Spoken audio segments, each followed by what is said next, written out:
여러분 안녕하십니까. 박물관 수색대 수색대장 이세환입니다. 자, 오늘은 또 육군 박물관에 왔는데요. 오늘 살펴볼 무기는 뭐냐? 여러분 아실 겁니다. 2차 세계대전부터 6.25 전쟁까지 우리가 뭐 때문에 시작했습니까? 전차 때문에 시작했죠. 더군다나 2차 세계대전에서는 전차가 그야말로 지상군의 왕이었습니다. 그래서요, 제가 오늘은 6.25 전쟁에서 맞붙었던 이 두 맞수 전차를 한번 여러분들께 소개시켜 드릴 텐데요. 그래서 모셨습니다. 우리의 영원한 호흡, 심호섭 교수님. 저는 어디 회의 갔다가 예. 이렇게 왔는데 뭐 동계 전투 체험. 나이 들어봐, 추워. 네? 죽을 것 같아 지금 추워서. 그리고 꼭 눈이 온다 이렇게. 진짜. 그래서 오늘 6.25 전쟁 때 우리를 괴롭혔던 또한 우리한테 희망이 됐던 전차 한번 소개해 드리려고 하는데 2차 대전 때는 예. 같은 편이었습니다. 친구였어요. 친구였습니다. 친구였죠. 예. 나치 독일 상대로. 그렇지. 그렇죠. 근데 몇 년 뒤인 6.25 때 와서는 서로 적으로 만나게 됩니다. 서로 이제 보고서 무생명적이긴 응. 하지만 네네. 어떻게 보면 되게 기구하거나 네. 특이한 운명을 가진 그렇죠. 역사적 의미가 있는 것 같습니다. 어제의 친구가 오늘의 적이 되고. 그렇죠. 네. 그렇죠. 자, 그렇다면 먼저 T-34부터 한번 살펴봐야겠는데. 네. 자, 교수님, 네. T-34 쪽으로 한번 가보시죠. 네, 가시죠. 뭐예요? 이상한데요? 잠깐만. 네. 잠깐만. 왜 T-34는 전방에 이 엔진 배기구가 있나요? 이게 지금 6.25 전쟁에서 실제로 사용된 유일한 T-34라고 해요. 그래. 그냥 추측 건데 네. 조립을 좀 잘못한 것 같습니다.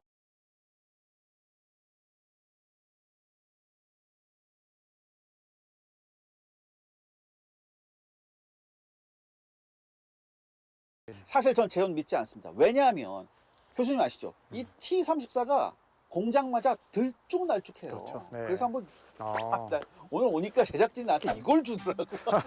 제작진이 나한테 이걸 주더라고. 야, 일부러 작업복 입고 오셨네요. 네. 그럼요. 네. 이게 폭이 2.9m래요. 2.9m인데 2.9m 나온지 한번 보겠습니다. 눈으로 봤을 때 이거 봤을 때 이게 전체 폭 여기까지. 그렇지. 괜찮아. 3m 5cm 나오네. 그러니까 이게 여러분들 이게 잘못된 게 아니라 공장마다 달라요. 폭이 다 달라요. 그리고 심지어 레닌 공장에서 만든 거하고 우랄 공장에서 만든 거 이제 현지에서 이렇게 수리하다 보면 이게 맞아야 되잖아. 안 맞는 경우도 꽤 있었어요. 2차 대전 때 한 8만 대 정도 나온 걸로 알고 있어요. 8만 대 나왔죠. 8만 대 나오는데 네. 자, 근데 이런 걸출한 전차가 나온 배경이 있을 거 아닙니까? 이 전차는 네. 40년도 독소전쟁 6월 달에 독소전쟁이 시작되자마자 막 진짜 나오잖아요. 그렇죠. 근데 이게 나오게 된 데는 그냥 아무것도 없는 상태에서 나오진 않았어요. 그러니까 소련 같은 경우는 비록 이제 스탈린의 대숙청으로 인해서 조금 단절되긴 했지만 전차를 활용한 정신전투라는 기본적인 군사적 교리의 전통이 또 있었고 스탈린이 이제 1920년대 중반부터 했던 중공업 대 이제 우선 정책으로 인해서 이미 30년대부터 여러 종류의 전차들이 대량으로 생산을 했던 겁니다. 그렇죠. 그중 하나가 T-34였던 거고요. 그래서 이 T-34 가지고 결국엔 뭘 하냐? 기갑 웨이브를 하자. 그렇죠. 그리고 이제 뭐 43년에 6월 달에 쿠르스크 전투를 경험하면서 이걸로 해보니까 독일군 빤츠아트 안 되네. 그렇죠. 그래서 이제 지금 현재 있는 이 모델은 8호 모델입니다. 그렇죠. 주포를 76mm에서 85mm로 바꾼 거죠. 사실 여러분 이게 있어요. 소련군이 싫어하는 게 있잖아. 음. 호랑이가 나. 네. 호랑이가 나. 난 저 호랑이만 보면 미치겠어.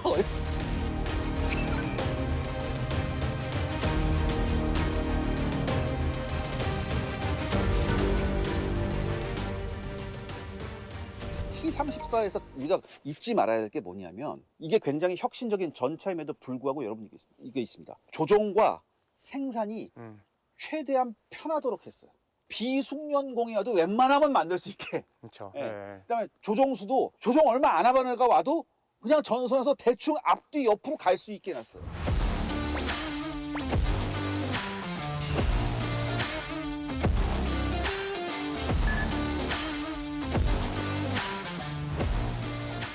이렇게 나름대로 이렇게 했는데 문제는 뭐냐면 그러다 보니까 얘가 이 트랜스미션에 문제가 있습니다. 이게 T-34의 가장 큰 특징 중에 하나가 조종석이 이제 레바식이잖아요. 안 움직여요, 이게. 굉장히 트랜스미션이 이게 뻑뻑했거든요. 그래서 T-34의 특징 안에 뭐가 있습니까? 해머가 있어요. 때려서. 그치. 해머가 있어요. 네. 레버가 막 앞으로 안 가니까 어떻게 조종수가 해머를 들어서 때렸단 말이야. 레바를. 그래서 나중에 M4 셔먼이 왔을 때 그래. 아 참 편하다. 이런 M4 얘기가 셔먼 나오는 왔을 거지. 때는 예, 야 이거 뭐 외계인이 만들었나? 그렇지. 이렇게 했죠. 러시아인 반응이 그렇죠. 네. 그렇죠. 제가 아까 말씀드렸잖아요. 이게 기가 웨이브 때문에 엄청나게 이게 많이 쏟아져 그렇죠. 나왔다. 그만큼 네. 이제 생산 속도가 빨랐던 엄청 건데 빨랐던 거죠. 당시에 공장에서 만들잖아 노동자들이. 네. 만들던 애들이 다 만들면 걔네들이 타고 나갔다고 진짜. 진짜예요. 그런 영상도 본 것 같아요. 예. 나오는 그러니까 영상. 예, 뭐 타서. 레닌 네. 공장, 우랄 공장 이런 애들이 다 하다 보면 치수 안 맞춰. 그만큼 예. 급하고. 그만큼 급했어. 예, 예. 자 그렇다면 우리 네. 몇 가지 좀 살펴볼 게 있어요. 네. 근데 북한군에 썼던 이 T-3485 요게 우랄 생산형이라는 얘기가 있어요. 아. 제가 여기 와서 보니까 그 우랄 생산형이 맞는 것 같아요. 그래서 교수님 제가 요걸 준비했습니다. 야. 대형 돋보기. 오늘 제대로 수색 한번 하는 거예요, 저희. 예? 자 이쪽으로 와보시죠. 어. 이게 가장 편한 방법이 뭐냐면 포탑을 보는 방법이에요. 이게 각 그 생산 공장마다 미묘하게 이 용접선이 달라요. 더군다나 이 우랄 생산형의 가장 큰 특징이 뭐냐면 측면에 전기 용접을 하면서 이렇게 볼록 튀어나온 부분 여기 지금 보이십니까? 여기 예, 볼록. 예, 와, 요게 우랄 생산형의 가장 큰 특징 중에 하나예요. 보니까 바로 저게 보이더라고요. 딱 보이네요. 딱 보이네요. 이게 그래서 어떤 형이다? 우랄 생산형이다. 야 이거 어지럽다 이거 안 되겠어. 자 이번엔 M4 셔먼 쪽으로 왔습니다. 네. 교수님 이게 그래도 M4 셔먼도 이게 형식이 여러 가지잖아요. 이게 그렇죠. 어떤 형식이죠? 이게 M4 A3EA입니다. EGA. EZA 네. 여러분들 영화 퓨리에 나왔던 우리 네. 우리 빵 형이 몰던 EZA이에요. 네. 이제 EZA의 가장 큰 특징 중에 하나는 이제 이 머슬 브레이크가 있다는 거. 그렇죠. 이것도 이제 그리고 이제 주포가 기존의 75mm에서 바뀌는 거죠. 네. 셔먼이 등장하게 된 거는 미국이 이제 2차 세계대전을 보면서 우리도 뭔가 현대식 전차를 따라갈 만한 전차가 필요하다라는 그렇죠. 이유 때문이었습니다. 사실 2차 대전 직전까지만 해도 미국이 전차 후진국이었어요. 그렇죠. 다만 미국은 당시에 이제 최대 자동차 생산 국가, 그 대량 생산 능력을 갖춘 그렇지. 공업 국가였고, 이른바 그 포드의 칸베야 시스템. 예.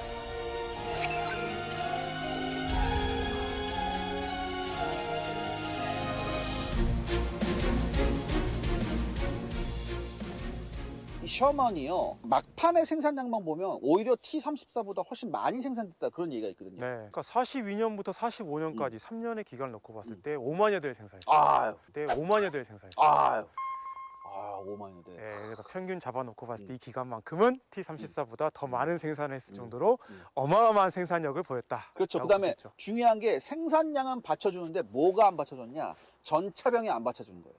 전차병이 자꾸 전사라는 거예요. 그래서 원래 셔먼이 5명 타는데 4명 타면 다행이었습니다. 막판까지. 네. 심지어 3명 타는 셔먼도 허다했었어요. 그리고 이제 셔먼 이전에 M3 같은 경우는 이미 75mm 포를 달고 있었어요. 아, 굉장히 큰 표였죠. 그러니까 사실 그 다음 단계인 셔먼에서 바뀐 거는 이 회전식 선탑. 포탑을 포탑. 터렛을 넣은 거다. 네, 터렛에 360도 돌 수 있는 정도였기 때문에 그 전에 이미 그런 기술력이 미국도 있어서 그렇죠. 나름 이게 빨리 개발해서 어. 엄청나게 많은 양을 생산할 수 있었던 거죠. 그다음에 여러분들 이 셔먼의 가장 큰 특징이 뭐냐? 정비성이 굉장히 좋았어요. 특히 여러분들 전차에서 가장 트러블이 많이 나는 게 트랜스미션입니다. 트랜스미션이 가장 트러블이 많이 나는데 요 앞에 요 볼트 보이시죠? 볼트. 그렇네요. 네. 볼트. 요 볼트만 다 풀르면요. 요 앞에 커버가 딱 나와요. 그리고 여기 트랜스미션이 있었거든요. 정비하기 엄청 좋았습니다. 정비병 입장에서는 너무 예, 좀- 굉장히 좋았고 그다음에 이 안쪽에 기어 같은 거 보면요. 네. 이중 나선형 구조예요. 굉장히 튼튼한 기어였거든요. 독일 판타 전차 좋다 했는데 독일 판타 전차는요 정비 한 번 하려면 위에 다 드러내야 됩니다. 네. 근데 크레인이 와서 엔진까지 꺼내야 돼요. 그래야지 겨우 정비가 되거든요. 더군다나 판터 안에 있는 이 기어 같은 게 생산력이 딱 안 되니까 네. 이렇게 미국같이 튼튼한 게 아니라 단일 톱니바퀴 위주였어요. 맞습니다. 그래서 네. 고장이 굉장히 잘 났었어요. 네. 그러니까 어떤 정비성 그다음에 기계적 신뢰성을 보면 이 셔먼이 넘사벽이었다. 그러니까 그 기계적 신뢰성이 있었기 때문에 음. 셔먼을 계속 쓰게 된 이유가 이런 것 때문인 것 그렇죠. 같습니다. 맞습니다. 그래서 임시 방편으로 네. 76mm로 개량했던 네. A1, A2, A3가 이제 계속 나오는 거죠. 근데 우리가 아까 봤던 T-34하고 비교해 보면요. 네. 이게 최고가 조금 높아요. 네. 전차는 최고가 높은 게 장점은 아니잖아요. 장점이 유일하게 장점이 될 수 있는 거는 시야가 확보되는 거. 그렇죠. 그다음에 공간이 확보가 돼서 확보되고 뭐 이런 게 편한 거. 승무원의 거주성이 넘사벽이었습니다. 하지만 여기서 네. 직탄을 맞을 수 있는 네. 확률도 그만큼 네. 높다는 게 단점인 거죠. 그런데 여기서 이제 카더라가 있습니다, 교수님. 그게 뭐냐면은 무서워요. 이게 이 셔먼이 30톤은 넘지 말아야 된다. 그런 얘기가 있거든요. 네. 어떻게 된 겁니까?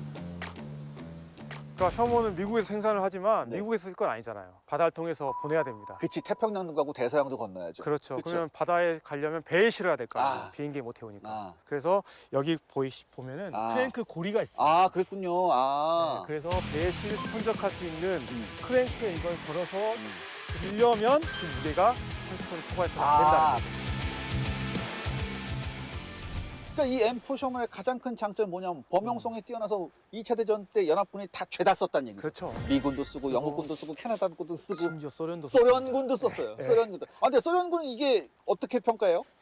소련군은 의외로 되게 후한 평가를 내리고 있어요. 워낙 네. 또 사용해야 편하잖아요. 아 그렇죠. 특히 이제 독일 본토 공격전에서 많이 쓰였던 게 이미 그 당시에는 뭐 티거나 판처의 위협이 다 많이 사라진 이후에는 오히려 이 전차를 더 선호하게 됐다. 자, 그래서 여러분 이게 있습니다. 소련군 내부에서도 이 셔먼이 배치된 소련군 전차 부대는 근위 사단이었어요. 오. 굉장히 급이 네. 있는 사단에 이 셔먼들이 들어갑니다. 어. 자, 근데 교수님 네. 아까도 말했듯이 우리가 오프닝에서 말했듯이 이 2차 대전을 주름잡았던 연합군의 가장 소중했던 전차들이 6.25 전쟁에서도 둘이 맞수가 됩니다. 그렇죠. 그리고 그 맞수가 되는 과정에서도 굉장히 엄청난 에피소드들이 많아요. 맞아요. 이 T-34와 M4 셔먼의 두 번째 시간인데요. 교수님, 네. 우리가 이 통한의 6.25를 통해서 우리가 이 두 전차를 알아봐야 됩니다. 그렇죠. 이 6.25 전쟁 발발 직후에 북한군이 우리가 상상도 하지 못했던 이 T-34 8호를 끌고 오면서 우리 국군은 사실 패닉에 빠졌었습니다. 멘붕에 빠졌었죠. 네. 이게 북한이 총 242대 T-34를 주요 축선으로 이제 끌고 왔는데 한 번도 본 적이 없는 무기가 나타난 거예요. 저게 뭘까라는 얘기. 그렇죠.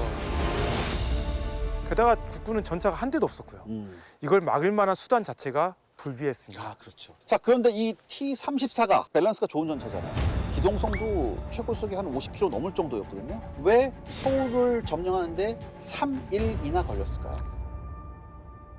근데 거기에는 북한군 전차 운용의 특성인 것 같습니다. 어떤 특성이 있었습니까? 일단 북한군 같은 경우는 105 땅크 여단이라고 땅크 여단이었죠. 예, 전차 여단을 가지고 있었는데 네. 이거를 연대별로 각 사단에 이제 배속시켰습니다. 아, 그 말은 뭐냐면 전차를 집중적으로 대량으로 운용하기보다는 보병의 지원 형태로 운영을 했다라는 거죠. 물론 이제 한반도의 지형적인 특성도 분명히 있습니다. 전 그걸 여쭤보고 특히 싶었어요. 이제 서울로 들어오는 동두천, 포천에서 의정부로 들어오는 이제 3번 축선, 43번 축선 같은 경우 보면은 기동로가 뭐 이렇게 평원 같은 게 아니에요. 네, 그러니까 그렇죠. 횡대로 쭉 펼쳐가지고 네. 대량으로 운영할 수 있는 그런 형태가 아니라는 겁니다. 그냥 오솔길 하나 나 있죠. 그냥 그렇죠. 이런 길에서 사실상 네. 전차도 보병과 함께 가지 않으면 위험에 빠질 수밖에 없으니까 그렇군요. 당연히 이런 전술을 개발했을 것 같고 북한군 전차 운영이 조금 미숙한 부분도 있는 게 뭐냐면 중간에 교통 혼란이 많이 발생을 합니다. 그렇죠, 그렇죠. 다른 데 들어갔다가 이 길이 아닌가 봐 하면서 뭐 들어가기도 하고요. 네. 너무 빨리 튀어나갔다가 보병 뭐 기다리기도 네, 하고. 네. 그러니까 사실 여러 가지 마찰 요소들도 분명히 있었습니다. 아, 그랬군요. 네. 그래서 지금 우리 뒤에 있는 이 네. 전차는 네. 실제로 6.25 전쟁에서 네. 싸웠던 전차입니다. 우리가 노획한 거죠. 네, 우리가 격파시켜서 아, 노획한 전차인데 아. 국내에 유일하게 여기에 있습니다. 아, 국내 유일.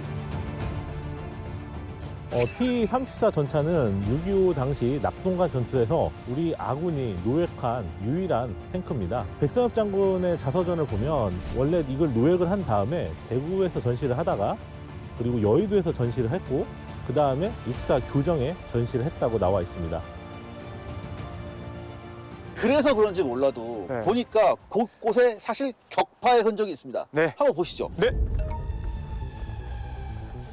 사실 이 궤도에 보시면 이게 원 궤도인데 여기 이렇게 임시 병편으로 이걸 대놨어요. 뭐 완전 확연히 다르죠. 이건 좀 양반이에요. 뒤에 더 예, 심하잖아요. 뒤에 한번 지금. 보시죠. 네. 여기에는 여기 이쪽으로 와요. 우리 카메라 감독님들 이쪽으로 오세요. 우리 공사장에서 쓰는 그 밑에 슬레이트 같은 거 네. 있죠. 그러니까 이건 분명히 우리가 전투 중에 격파를 시켜서 궤도가 끊어진 상태였죠. 그걸 가져와서 복원할 때 이걸 이제 용접을 시켰다 이런 거 있고. 그리고 이제 여기 T-34가 굉장히 치명적인 단점이 하나 있어요. 조종수가 보통 이제 포탑으로 다 들어가거나 앞에 이렇게 있는데 이 T-34는 정면에 조종수 출입구가 있어요. 이게 방어에 굉장히 불리했어 이게. 그렇죠. 그래서 나중에 독일군이나 예전에 나중에 싸웠던 이스라엘군이나 6.25 전쟁 때 싸웠던 미군들도 어떻게 했냐. 북한군 조종수가 저거 열기만 기다리면서 이렇게 조종수가 가끔 열거든요. 거기다 쏙 집어넣다. 이게 이거는 좀 굉장히 치명적인 실수 아니었을까. 저는 그런 생각을 한번 해봅니다. 자, 그렇다면 이제 우리가 T-34 봤으니까 6.25에서 맞짱 뜨던 우리 셔먼 한번 봐야 되겠다. 그렇죠. 셔먼 한번 봐야 되겠다.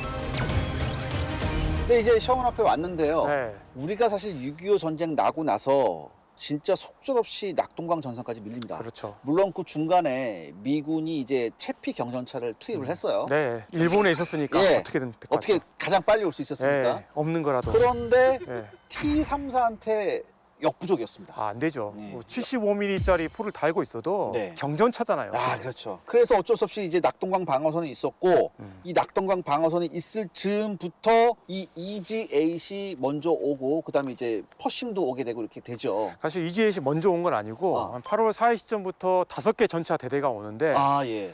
그 대대에 이제 펄싱하고 네. 셔먼이 섞여 있습니다. 섞여 있어요. 네. 그렇다면 이제 여기서부터 중요한 거죠. 6.25 전쟁에서 이 둘이 맞붙었습니다. 네. 그 전투 결과는 어땠습니까? 이제 여기서 우리가 좀 깔고 들어가야 될 게 뭐냐면 두 전차는 서로가 서로를 부술 수 있다. 그렇죠. 용호 상박이다. 쉽게 말해서 먼저 보고 쏘는 쪽이 이긴다는 아니, 얘기예요. 제가 하려고 했는데. 죄송합니다. 사실 우리가 전차전 할 때 네. 먼저 보고 사거리 내로 최대한 빨리 접근해서 먼저 쏘고 먼저 파괴하는 쪽이 이기잖아요. 그렇죠. 그런데 가만히 보니까 셔먼 같은 경우는 관측 장비가 더 뛰어나고 훨씬 좋았어요. 예. 광학 장비가 훨씬 좋았거든요. 전차장 같은 경우도 아무래도 더 뛰어났었고 그렇죠. 미군의 훈련 상태가 훨씬 더 뛰어나다 보니까 별로 진 적이 없죠. 그렇죠. 그다음에 북한군 전차병의 습관도 있었잖아요. 네. 그러니까 걔네들 입장에서 보면 허약한 국군 보병부대하고 싸웠거든. 그러니까 뭘 쏴야 되겠어? 철갑탄을 안 쏘고 뭘 그렇지. 쏴요? 네. 고폭탄을 쐈다고. 맞습니다. 미군 전차를 처음 봤단 말이에요. 그러니까 장전하라! 다! 근데 얘가 철갑탄을 장전해야 되는데 고폭탄을 장전한 거야. 네. 발사! 다! 팽! 누구요? 뭐요? 이제 저기 있네. 얘 갈겨. 네. 철갑탄을 맞고 이제 얻어 터지는 거야. 맞습니다. 그래서 제가 좀 유의미한 통계를 하나 가지고 왔습니다. 그렇습니까?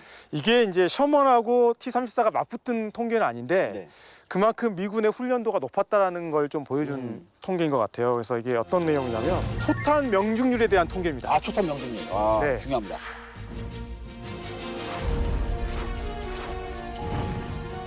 (300m) 이내에 미군은 84%, 북한은 50%.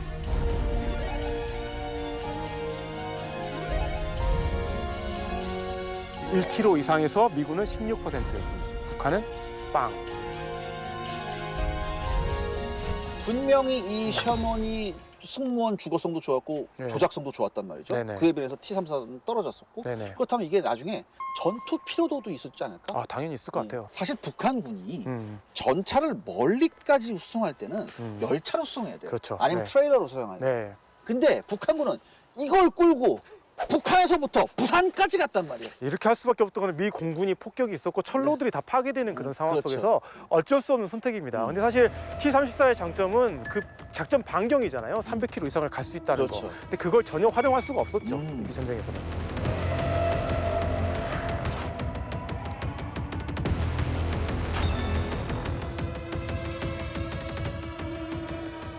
저도 이번에 이제 공부하면서 재밌었던 게 네.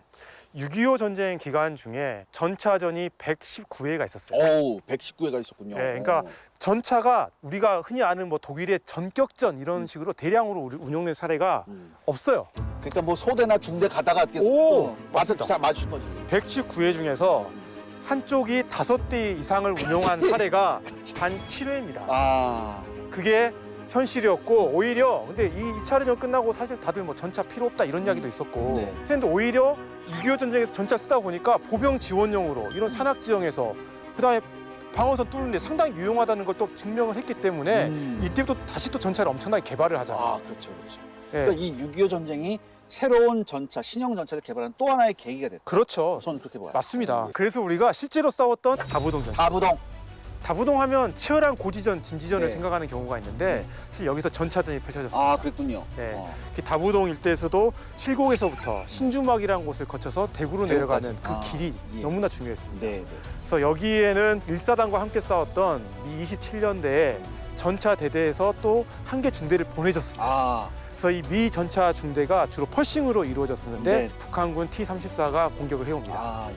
그래서 여기서 보병과 전차가 합동으로 아. 북한군 전차와 싸워가지고 이틀 동안 무려 13대의 T-34를 격파합니다. 아, 저는 이렇게 보거든요. 네, 사실 그때 당시에 북한군이 가동 가능했던 T-34가 여기서 거의 녹았다. 네, 전 그렇게 상당수가 여기서. 더군다나 여러분 네. 이게 있습니다. 서로 관통 피해를 입었을 때 사망률이거든요. 네, T-34는 관통이 됐을 때 승무원의 82%가 맞습니다. 사망. 네, 그런데 미군의 M26 퍼싱 같은 경우에는 이 사망자가 50%가 안 됐어요. 맞아요. 네. 그만큼 구조 면에서도 좀 튼튼했었고. 그렇죠. 그리고 사실 퍼싱하고 비교는 안 되지. 네. 그래서 아까 그 전차전을 미군은 보울링 앨리 전투라고 아, 보울링. 유명하잖아요, 그죠? 아, 자, 근데 저는 이것도 생각해봐야 될 것 같아요. 네, 사실 6.25 전쟁이 났을 때 우리는 전차가 한 대도 없었잖아요. 네. 근데 어쩔 수 없이 육탄 돌격으로 막았단 말이죠. 우리는 어쩔 수 없이 이런 작전을 했어야만 됐었고 그분들의 희생이 굉장히 숭고하다고 생각하거든요.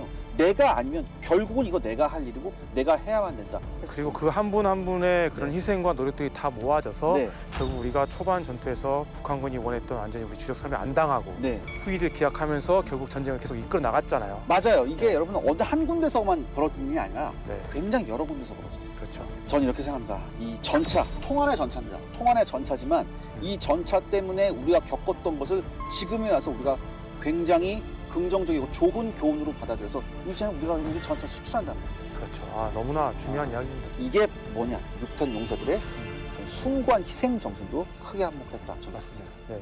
네, 저는 그 6.25 전쟁의 전차 운용을 보면서 한물 같다고 평가받았던 셔먼 전차 셔만.